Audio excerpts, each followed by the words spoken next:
Dan pemirsa, saat ini kami telah terhubung lewat saluran telepon dengan Kabid Humas Polda Sulawesi Barat. Irwan, kapan tepatnya longsor terjadi? Berapa lama jeda antara ketika gempa terjadi dengan longsor yang menimpa sejumlah kawasan ini? Kita akan ke informasi selanjutnya di mana tim Basarnas telah berhasil mengevakuasi. Gempa dengan magnitudo 5,2 kembali mengguncang Majene dan Mamuju, Sulawesi Barat. Akibatnya warga panik dan berlarian keluar rumah.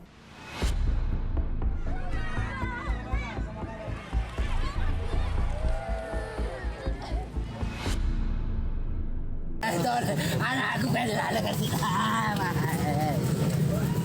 anakku pengen kasih. Dia tidak makan 2 hari 2 malam. Saya tidak takut. Ini anak saya, Pak. Baru 4 bulan.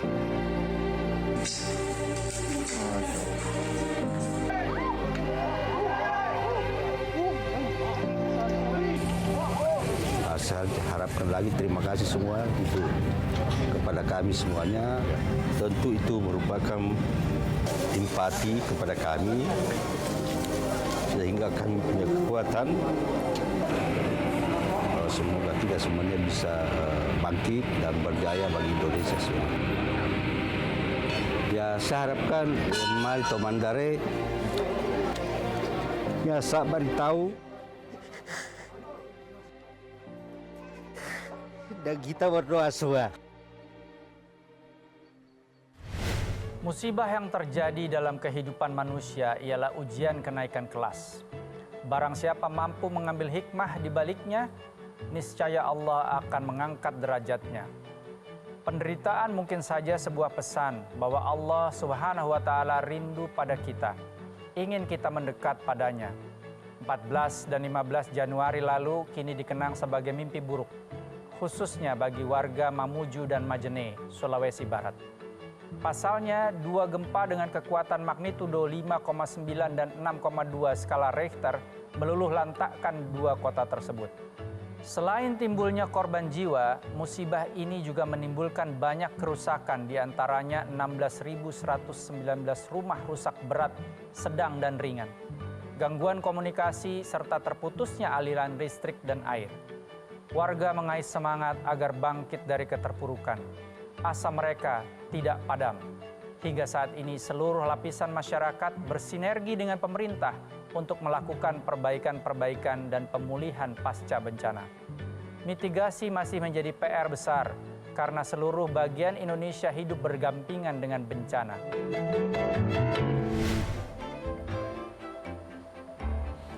Assalamualaikum warahmatullahi wabarakatuh. Kembali lagi dalam program Syariah Economic Talk with Gunawan Yasni. Episode kali ini kita akan membahas muhasabah Sulawesi Barat, khususnya kota-kota yang terdampak bencana gempa bumi beberapa waktu lalu. Bagaimana masyarakat dan pemerintah bersinergi untuk bangkit dan melakukan perbaikan di berbagai sektor. Telah hadir di tengah kita Gubernur Sulawesi Barat, Bapak Andi Muhammad Ali Baal Masdar. Assalamualaikum warahmatullahi wabarakatuh, Pak Ali, Pak Gubernur, sehat ya Bapak? Terima kasih, alhamdulillah sehat, alhamdulillah. Pak Gubernur, Sulawesi Barat dihantam musibah gempa bumi di Mamuju dan Majene. Apa muhasabah yang bisa dilakukan atas provinsi ini untuk mengambil hikmah dan tetap meraih berkah dalam kehidupan masyarakatnya, Pak Gubernur? Ya, terima kasih kepada Mas Gunawan Yasni yang telah memberikan kesempatan untuk tampil dalam acara talk show Syariah Ekonomi. Sebelum saya menjawab pertanyaan Mas Gunawan, izinkan saya untuk menyampaikan profil wilayah Provinsi Sulawesi Barat yang terbentuk sebagai provinsi yang ke-33. Ada 6 kabupaten Sulawesi Barat, daratan kurang lebih 17.000 km, luas lautan sekitar 22.000 km, panjang pantai sekitar 617 km, jumlah penduduk kurang lebih 1,5 juta jiwa. Dalam setiap musibah yang terjadi, ada hikmah di dalamnya. Kita diminta untuk bersabar, introspeksi diri, dan menjadi pelajaran bagi semua kita. agar dalam melaksanakan pembangunan perlu memperhatikan aspek lingkungan yang ada. Pak Gubernur, kalau kita lihat kepada Al-Quranul Karim ya, surah Al-A'raf ayat 56. Dan janganlah kamu membuat kerusakan di muka bumi sesudah Allah memperbaikinya. Ini apa yang terjadi di Mamuju Majene gitu ya, kira-kira berkah kehidupan masyarakat setelah terjadi musibah yang mana kita harus bermuhasabah ini, apa nih Pak Gubernur ke depannya? Oh ya, terima kasih. Perlu saya sampaikan bahwa bentuk penguatan pemerintah ke masyarakat guna membangun kembali agar bangkit dari keterpurukan, antara lain penanganan masalah kesehatan berupa penguatan pelayanan kesehatan dan pembersihan lingkungan, termasuk penanganan rumah sakit regional dan rumah sakit daerah sekitarnya, termasuk ada rumah sakit yang di Polewali Mandar, Kecamatan Wonomulyo sebagai penanganan dampak ekonomi melalui pemberdayaan masyarakat, melalui padat karya, serta bantuan stimulus untuk UMKM dan IKM, serta jaring pengaman sosial seperti bantuan sembako dan beberapa kebutuhan lainnya. Pak Gubernur, saya ingin menanyakan sesuatu hal yang mungkin sifatnya pribadi sekali, tapi kalau boleh Pak Gubernur ceritakan waktu kejadian musibah di Sulawesi Barat, Pak Gubernur sedang berada di mana dan bagaimana situasi dan kondisi Pak Gubernur saat itu, Pak Gubernur? Iya, terima kasih. Mengulang kembali yang pernah kita lihat ini ada ketika gempa sedang terjadi tanggal 15 Januari 2021 pukul 2.36 Wita, saya sedang tidur dan tiba-tiba seluruh bergoyang hebat dan ternyata itu adalah gempa berkekuatan 6,2 skala Richter. Sebelumnya tanggal 14 Januari 2001 terjadi gempa 2,9 skala Richter. Saat itu kami sedang rapat pimpinan dan itulah saat terakhir kami berada di kantor gubernur. Saat ini hotel itu sudah ambruk oleh gempa tanggal 17 Januari pukul 2. Nah, pada waktu itu kita melihat waktu ada rumah kita hancur, itu kantor kita hancur, kita langsung pergi melihat sana, ternyata ada orang di dalam, 2 orang terkurung. Kita melihat ke dalam, mendengar, bagaimana, masih mendengar, masih Pak, ya sabar dulu ya, bagaimana kondisimu, ya tidak ada masalah, tapi kita terkurung, tidak bisa turun, tidak bisa naik, tidak bisa ke kanan. Terus karena banyaknya masyarakatnya ribut di situ, kita semua di situ ya tidak ada, jadi terpaksa saya bilang udah kalau begitu pergi cari, karena sudah pagi. Ya, saya langsung pergi cari eskavator dengan supirnya, termasuk bensinnya ya, termasuk solarnya. Ternyata tidak ada di swasta yang punya. Saya minta di situ semuanya. Saya minta orangnya yang bisa eskavator, ada bisa 1 orang. Dialah mulai berjalan 1 eskavator. Akhirnya terakhir ya akhirnya datang 1, 2, 3 pada hari itu juga. Pas jam 8 malam, jam 8 pagi mereka sudah bisa keluar dari reruntuhan 2 orang. Itu kita punya Satpol PP ya, apakah itu 2 orang keluar dan alhamdulillah. Kemudian masyarakat bertahan mengungsi. Yang lebih terpuruknya lagi karena waktu gempa itu memang ada keluar mungkin dari kita, dari apa, salah sebut bahwa akan terdapat situasi tsunami ya. Karena di atas biasanya terdapat di 6 skala Richter, biasanya ada tsunami. Tapi alhamdulillah tidak ada juga, memang ya daerahnya bukan daerah tsunami. Dan itu juga akhirnya orang berhamburan keluar ke cari daerah-daerah yang tinggi. Nah ini juga memang banyak yang ambruk ke daerah, bahkan ada yang meninggal sampai 106 orang meninggal. Pak Gubernur, mohon maaf saya harus menanyakan sesuatu hal yang sifatnya pribadi ke Pak Gubernur. Sempat saya saksikan juga Pak Gubernur menangis melihat keadaan di Sulawesi Barat saat itu. Bisa diceritakan ungkapan perasaan Pak Gubernur sampai menangis? Apa yang menjadi penyebabnya Pak Gubernur? Saya kira menangisnya itu kan menangis ya memang karena kita barusan melihat seperti itu. Kita bayangkan semuanya termasuk bagaimana riuknya ini teman-teman di sini semua rasa bingung semuanya, tidak tahu apa mau dikerja. Ya terpaksa sebagai pimpinan ya, saya terpaksa ambil alih semuanya untuk ya hampir saya semua fungsikan saya sendiri. Nanti baru teman-teman ikut semuanya karena memang pada ya kami juga mengerti sebagai pimpinan bahwa dia pasti goncang ya terguncang. Jadi saya mengerti itu semuanya sebagai pimpinan. Dan alhamdulillah berjalan semua dengan baik sampai sekarang. Oke, Pak Gubernur, insya Allah Allah dalam surat Al-Insyirah selalu berulang-ulang mengatakan inna ma'al usri yusra. Bersama dengan kesulitan, insya Allah akan ada kemudahan. Dan mudah-mudahan Pak Gubernur dengan masyarakat di Sulawesi Barat, insya Allah akan juga mengalami kemudahan setelah kesulitan yang terjadi. Baik Pak Gubernur, Bapak Andi Muhammad Ali Baal Masdar, kita harus jeda dulu pemirsa. Tetaplah bersama kami di Syariah Economic Talk with Gunawan Yasni. Pilihan bagi pelaku usaha dalam memanfaatkan ekonomi syariah menjadi potensi yang dapat dikembangkan dengan pertimbangkan masyarakat umum.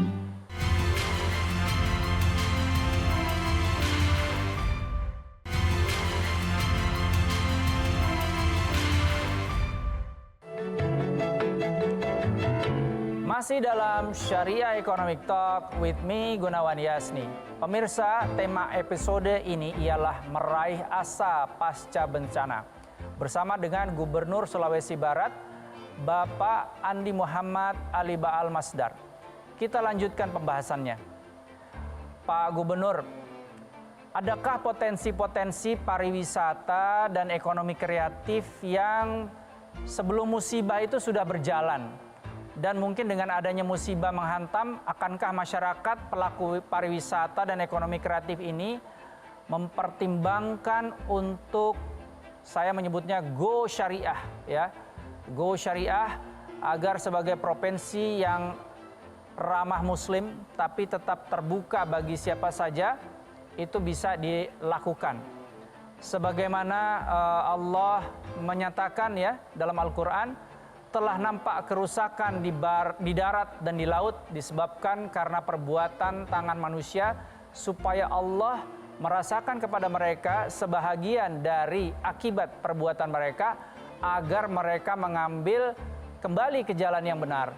Quran Surah Ar-Rum ayat 41. Nah, akankah Sulawesi Barat setelah ini mempertimbangkan untuk go syariah untuk pariwisata maupun ekonomi kreatifnya Pak Gubernur? Ya, terima kasih Mas. Insyaallah gempa mengakibatkan rusaknya beberapa destinasi pariwisata dan kegiatan ekonomi kreatif yang berdampak bagi pertumbuhan ekonomi. Pilihan bagi pelaku usaha dalam memanfaatkan ekonomi syariah menjadi potensi yang dapat dikembangkan dengan pertimbangkan masyarakat umum.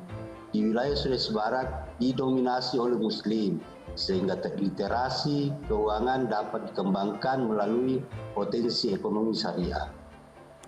Oke, saya tanya lebih lanjut nih Pak Gubernur, kalau memang masyarakat banyak yang Muslim di sana dan ingin lebih Islami lagi ya setelah mengalami musibah yang mengharuskan mereka bermuhasabah, tentu saja pelajaran dari Allahnya akan selalu seperti itu.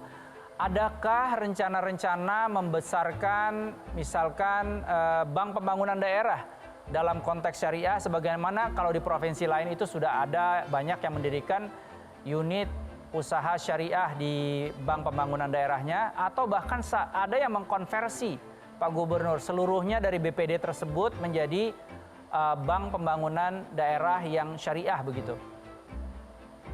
Ya, insya Allah kita bersama-sama dengan teman-teman yang ada di sini, termasuk DPR, sangat setuju.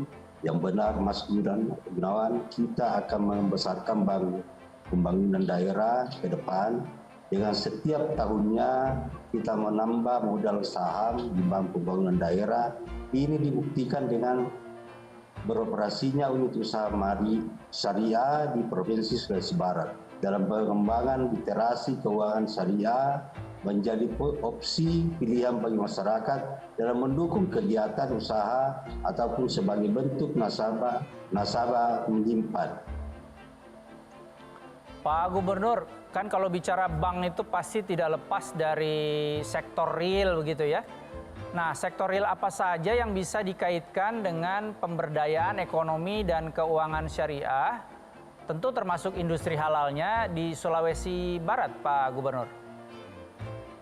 Oh iya, unit usaha syariah yang selama ini telah membina UMKM dengan sumber daya alam unggulan seperti komoditas coklat, rumput laut, kopi, padi, jagung, kedelai, pisang, kelapa dalam, kelapa sawit, juga udang paname, udang galak, lobster, tuna, kemudian dan sektor lainnya yang akan ditempatkan dalam satu kawasan, yaitu pusat logistik Sulawesi Barat, untuk mengefisienkan biaya pengiriman sehingga komoditas yang diunggulkan dikelola sesuai dengan standar industri syariah yang tidak hanya digemari oleh pasar namun juga memenuhi syarat halal.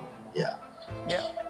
Wah, ini ada kopi coklat tadi ya Pak Gubernur ya, ada hasil laut juga ya, yang tentu saja itu adalah hasil-hasil yang halalan toyiban, bukan hanya untuk kaum muslim yang tinggal di sana, tapi juga untuk nasional, bahkan internasional ya Pak Gubernur ya? Ya. Oke, baik Pak Ali, sepertinya kita harus jeda dulu sejenak nih.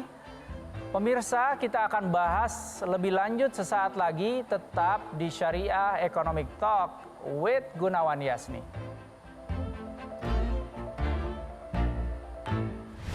Musibah gempa di Sulawesi Barat ini tidak menghancurkan semua sumber daya alam yang ada. Syukurnya di lokasi longsor, komoditas kopi dan kakao tidak dampak.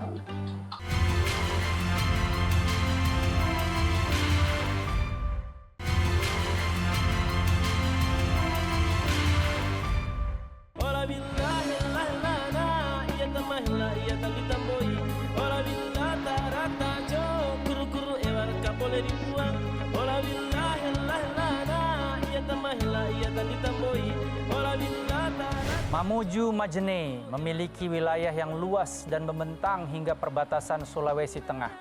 Dua wilayah ini memiliki keunikan topografi. Sebagian wilayah ada di garis pantai dan sebagian lagi merupakan wilayah pegunungan. Wilayah ini kaya sumber daya alam. Salah satu yang menjadi primadona ialah perkebunan kopi dan coklat dengan sasaran ekspor sangat berlimpah. Juga hasil laut yang merupakan produk halalan toyiban yang berpotensi diterima dunia. Mamuju tumbuh dengan pembangunan yang sangat pesat. Namun atas izin Allah Subhanahu wa Ta'ala, gempa dengan kekuatan magnitudo 6,2 skala Richter meratakan beberapa kota di Sulawesi Barat, termasuk di dalamnya Mamuju. Kini Mamuju dijuluki raksasa yang sedang beristirahat. Masih dalam Syariah Economic Talk with Gunawan Yasni. Musibah yang terjadi tentu berdampak pada banyak sektor. Lantas bagaimana dengan sumber daya alam di wilayah terdampak? Masih bersama Gubernur Sulawesi Barat, Bapak Andi Muhammad Ali Baal Masdar. Kita akan lanjutkan pembahasannya. Pak Ali ini bagaimana dengan kopi dan coklat yang merupakan produk halalan toyiban khas Sulawesi Barat yang juga bisa diterima dunia nih, Pak Ali. setelah musibah ini bermuasabah, apa yang akan dilakukan dengan komoditas ini, Pak Ali? Ya, terima kasih. Alhamdulillah selama ini kita sudah bersama dengan beberapa musibah gempa di Sulawesi Barat ini tidak menghancurkan semua sumber daya alam yang ada. Syukurnya di lokasi longsor, komoditas kopi dan kakao tidak dampak. Kopi Arabica dan kopi Robusta Masa telah diakui oleh dunia internasional dan berhasil mendapatkan penghargaan di berbagai festival internasional. Dan telah melakukan ekspor ke Rusia, Taiwan dan Malaysia dan Swiss beberapa daerah lainnya di negara di Indonesia. Demikian halnya dengan komoditas coklat juga telah diekspor ke Jepang dan Swedia. Dengan adanya musibah ini, Pak Gubernur, pasokan itu tetap bisa dilakukan ya oleh masyarakat Sulawesi Barat kepada belahan-belahan dunia yang tetap memerlukan pasokan dari Sulawesi Barat. Ya, syukur alhamdulillah musibah gempa di Sulawesi Barat ini tidak menghancurkan semuanya sumber daya alam yang ada. Ya, baik. Berarti pasokannya tetap bisa dilakukan oleh masyarakat Sulawesi Barat. Nah, ini yang berikutnya kita akan masuk ke budidaya ikan, termasuk juga ikan tangkap yang merupakan produk halalan Thayyiban yang juga bisa diterima oleh dunia. Nah, ini bagaimana nih Pak Gubernur? Apakah tetap ya, karena ini kan satu produk yang Allah katakan dalam Al-Quran juga itu produk-produk laut ini adalah produk-produk yang halal begitu dan juga bisa diterima oleh dunia.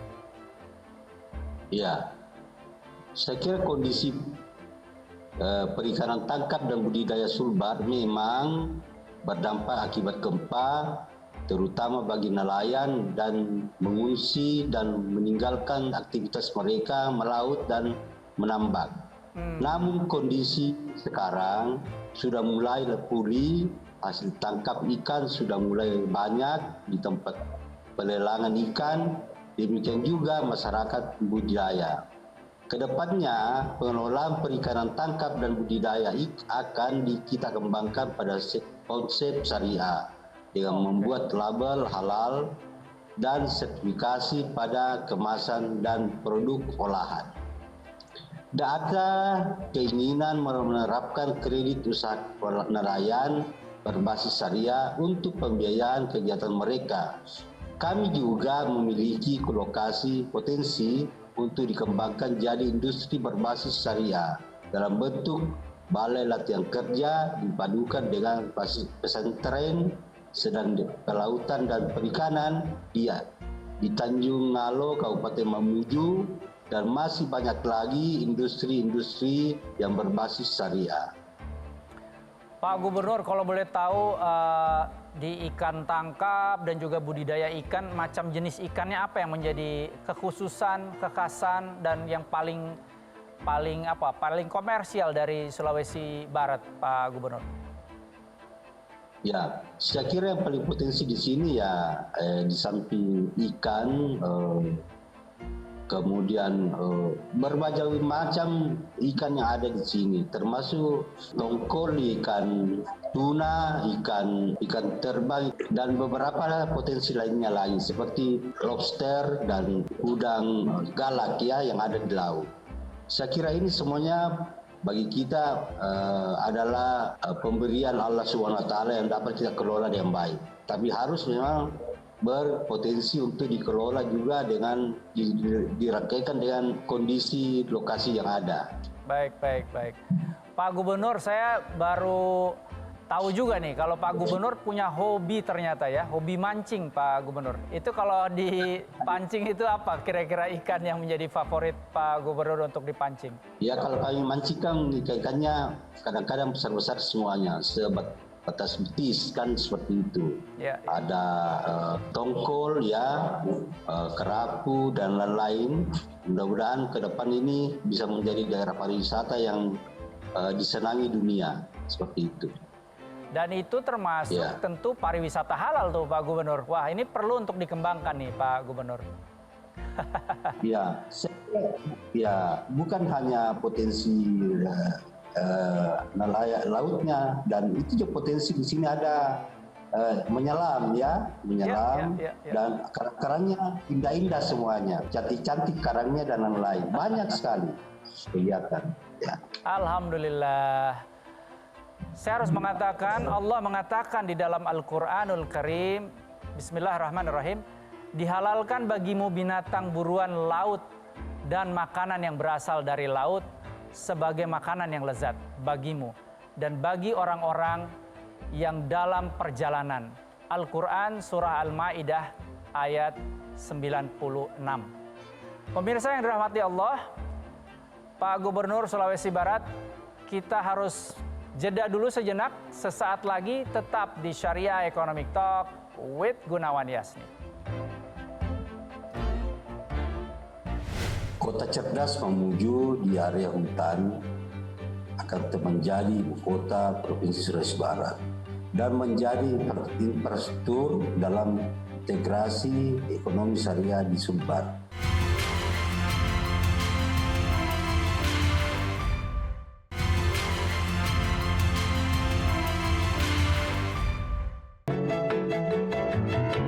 Masih dalam Syariah Economic Talk with Gunawan Yasni. Kita lanjutkan pembahasan kita. Nah ini Pak Gubernur, wisata religi yang bagaimana bisa dikembangkan untuk segmen pariwisata tertentu. Sebagaimana di sana saya juga tahu ada yang namanya Mamuju Smart Forest City yang bisa ramah muslim dan juga ramah non-muslim nih untuk wisatanya.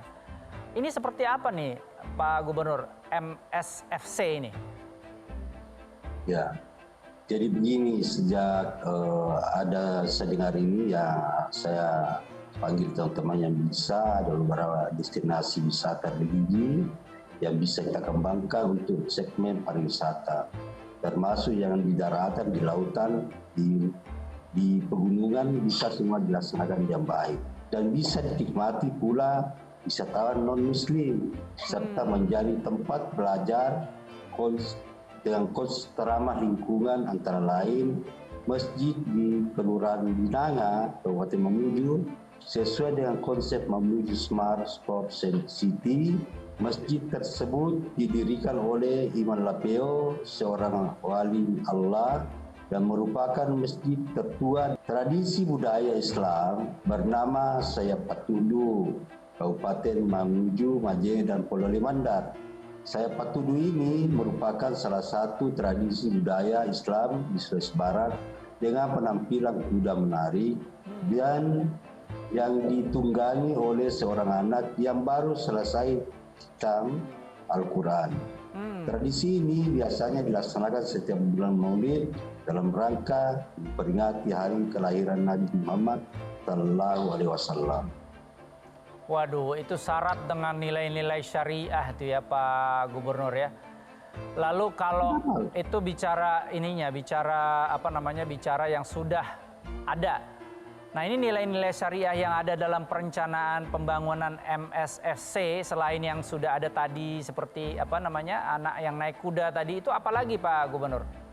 Ya, terima kasih Pak. Kota cerdas Mamuju di area hutan akan menjadi ibu kota Provinsi Sulawesi Barat dan menjadi infrastruktur dalam integrasi ekonomi syariah di Sumbar. Merencanakan adanya Islamic Center taraf internasional dan menjadi destinasi wisata religi yang menjadi pusat orientasi interaksi umat. Adanya ekosistem wisata terintegrasi antara bukit, hutan, laut, dan rumah muslim, termasuk wisata kampung nelayan.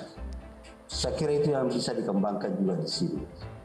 Subhanallah, sangat-sangat syarat dengan nilai-nilai syariah ya. Baik Pak Ali, kita harus jeda dulu sejenak ya. Jadi pemirsa tetaplah bersama kami di Syariah Economic Talk with Gunawan Yasni. Desain pembangunan tahan gempa harus memenuhi standar minimal 8 skala Richter, bahkan 9 ya.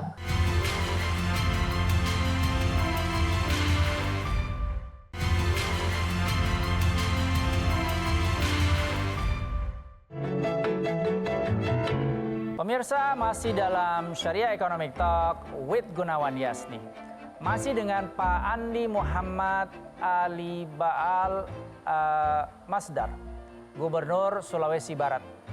Nah, Pak Gubernur, setelah terjadi musibah, kita bermuhasabah, mitigasi menjadi hal penting yang harus disertakan dalam perencanaan pembangunan karena Indonesia merupakan kawasan ring of fire atau cincin api yang bersahabat dengan bencana alam, khususnya untuk MSFC. Bagaimana mitigasi yang dilakukan atau dirumuskan oleh Pak Gubernur bersama dengan kawan-kawan di pemerintah daerah di sana, Pak Gubernur?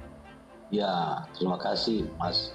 Saya kira di Sulawesi Barat ini kita sudah semuanya sudah melihat situasi yang ada, kemudian jangan terulang lagi. Jadi telah dilakukan survei dari Badan Geologi, Kementerian Energi dan Sumber Daya Mineral. Yang akan menjadi pedoman sonasi aman gempa di Sulawesi Barat. Desain pembangunan tahan gempa harus memenuhi standar minimal 8 skala Richter, bahkan 9 ya. Area Islamic Center ini juga menjadi multifungsi sebagai bangunan penyelamatan. Lebih dari itu, 63% wilayah dipertahankan sebagai area hutan agar terhindar dari bahaya longsor. Ya. Mitigasinya sampai bukan hanya perkotaan ya Pak Gubernur, jadi seluruh ekosistem ya, termasuk hutan, termasuk mengantisipasi bahaya longsor di kemudian hari. Nah, ini sampai saat ini sudah seberapa jauh progres pemulihan kota-kota yang terdampak Pak Gubernur di Sulawesi Barat setelah musibah tersebut? Kalau di Sulawesi Barat ini kan kadang-kadang terjadi, itu ada juga di Kabupaten Mamasa, di Kabupaten Polewali seperti kemarin ini di Mamasa juga ada gempa, tapi skala kecil. Kemudian ada di Polewali Mandar, banjir, bandang ya. Di Kabupaten Majene itu ada 3 kecamatan, sedangkan di Kabupaten Mamuju itu ada 5 kecamatan.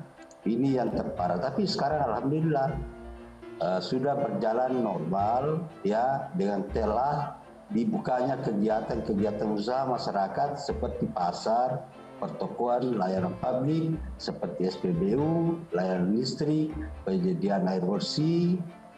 Kemudian sudah normal kembali, kondisi ini 100% sudah berjalan normal. Di samping itu arus transportasi baik antar provinsi maupun sudah berjalan baik. Begitu juga di daerah-daerah yang terisolir. Jadi tapi sebenarnya kita mengambil naik heli ke sana untuk memberikan bantuan, alhamdulillah sudah tercapai semuanya. Dari sementara kita benahi juga agar 2 terisolasi ini bisa, karena agak jauh juga sepanjang 30 sampai 35 km 2 daerah tersebut. Saya kira itu Pak. Ya. Nah, kalau proyeksi Pak Gubernur dan kawan-kawan di pemerintah daerah Sulawesi Barat ke depan pasca menuntaskan pemulihan kota terdampak ini, apa-apa saja yang menjadi agenda utama khususnya yang berkaitan dengan pariwisata dan ekonomi kreatif agar bisa berkembang lagi, walaupun tadi sempat Pak Gubernur katakan ada beberapa aspek ataupun sektor yang tidak terdampak ya, seperti yang ekspor oriented. Tapi ke depannya kira-kira apa yang mau dikembangkan lagi nih Pak Gubernur? Ya, saya lihat kita memang harus pemerintah sekarang Sulawesi Barat dalam menyurat ke Badan Geologi Kementerian ESD untuk melakukan revisi geoteknik dampak bencana gempa bumi dalam skala mikro yang bertujuan memberikan gambaran daerah-daerah yang rawan bencana dan daerah-daerah yang aman untuk membangun daerah pemukiman dan pusat perkotaan. Hasil survei tersebut akan diperoleh dalam bulan Maret. Pengembangan sektor pariwisata dengan pengembangan desa wisata yang ramah untuk wisatawan muslim, mengingat banyaknya potensi yang dapat dikembangkan sesuai dengan kondisi geografis yang mendukung percepatan industri ekonomi syariah sekaligus untuk mendorong pemulihan ekonomi Sulawesi Barat. Upaya antara lain sertifikasi lahan dari MUI dan Balai POM, pengembangan pembiayaan syariah, pengembangan pesantren, dan pekan ekonomi syariah. Ini semua yang akan dilaksanakan di Sulawesi Barat, termasuk lingkungan hidup, perlu diperbaiki semuanya, insya Allah. Ya. Baik Pak Gubernur, waduh perbincangan yang sangat-sangat luar biasa. Muhasabah kita bersama dengan Pak Gubernur Andi Muhammad Ali Baal Masdar, Gubernur Sulawesi Barat. Saya harus mengkonklusikan perbincangan saya dengan Pak Gubernur dalam episode kali ini. Mungkin saya ingin mensitir salah satu hadis Rasulullah SAW ketika Rasulullah bertanya kepada sahabat, maukah para sahabat memperoleh satu keluangan jalan dari musibah ataupun kesulitan yang terjadi? Para sahabat mengatakan ya, lalu Rasulullah menyampaikan sebuah doa, yaitu doa dari Nabi Yunus alaihissalam yang isinya adalah La ilaha illa anta subhanaka inni kuntu minaz zalimin. La haula wala quwata illa billahil azim. Jadi ketika musibah terjadi, muhasabah dari kita semua yang paling utama agar bisa memperoleh keluangan jalan dari Allah Subhanahu wa taala adalah mengakui bahwa Allah lah yang maha suci. Allah lah Tuhan kita, dan sesungguhnya kita ini termasuk orang-orang yang zalim dan tiada kekuatan selain Allah yang memiliki kekuatan itu. Demikian pembahasan saya dalam episode kali ini bersama dengan Gubernur Sulawesi Barat. Semoga pembahasan hari ini dapat memberi wawasan sekaligus pembelajaran untuk memacu semangat Indonesia maju menjadi kiblat ekonomi dan keuangan syariah dunia di masa depan. Nantikan episode Syariah Economic Talk with Gunawan Yasi selanjutnya dengan narasumber-narasumber terkemuka dari dalam dan luar negeri. Saya Gunawan Yasni beserta kru yang bertugas undur diri. Sampai jumpa. Assalamualaikum warahmatullahi wabarakatuh.